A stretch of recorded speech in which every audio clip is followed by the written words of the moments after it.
Kabantay mo, lahi ng mga bata aron sa eskwelahan. Nasiguro mo ingon nga ayaw ikumpara ang sa una o karon sir. Pero naman ko yung mga butang na nindot ipadayon nga sa una, bahalag daan na. Kung naapoy mga butang nga dili maayo ipadayon kay pati na to or di na to magamit. Nakakita og post kanini Lisa Robertson ningon parents are the problem.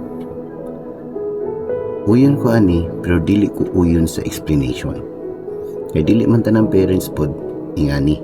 Pero kasagaran sa problematic nga bata sa eskwelahan, partly ma-blame ang parents. Kay ingon diri sa explanation, parents are the problem. Matod pa ni Lisa, as a retired teacher, I'm sick of the people who know nothing about the public schools or have not been in a classroom recently deciding how to fix our education system. Kani uyon ko aning part. The teachers are not the problem. Parents are the problem. Dili tanang parents ha. So naadiri giingon they are not teaching their children manners, respect, or even a general knowledge of how to get along with others. Kani uyon kay kuani. The children come to school in shoes that cost more than the teacher's entire outfit. Wala ko'y problema ana. But have no pencil or paper. Kani may tinuon. Who provides them? The teachers often provide them out of their own pocket. And that's reality. When you look at schools that are failing, ang mga eskwelahan ko nung wala kayo ni perform, look at the parents and the students.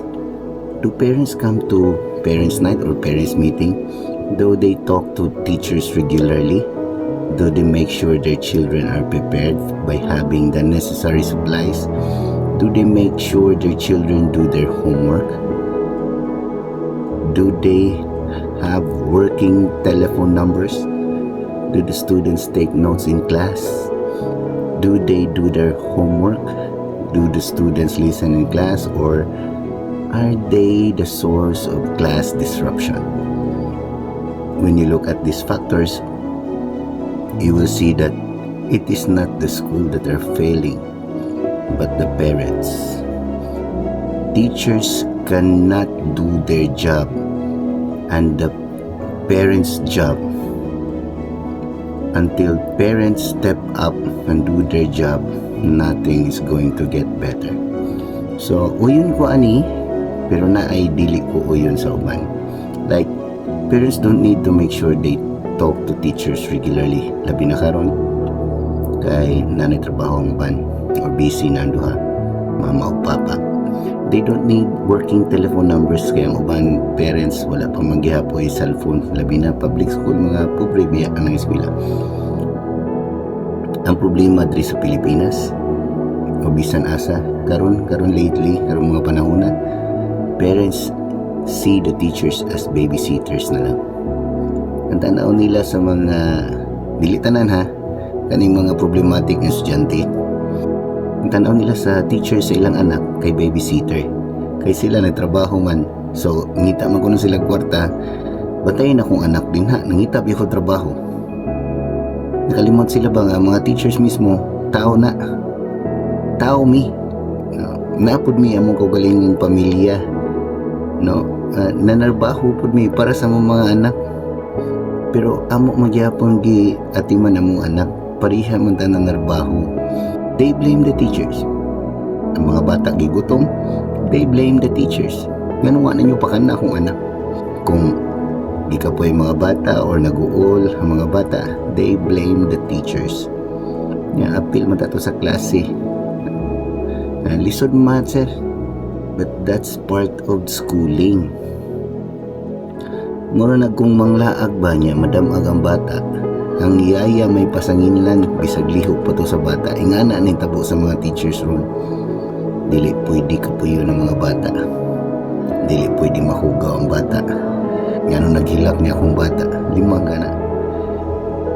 Pagkabata na mo maghilak mami. Na may mga away yun. Di mo kalikay nga na yung mga away.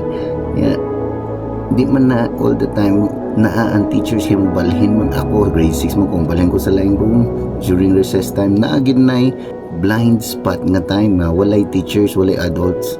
So mao na akong tan-aw kani mga problematic ng mga bata, ang ilahang parents mismo problema.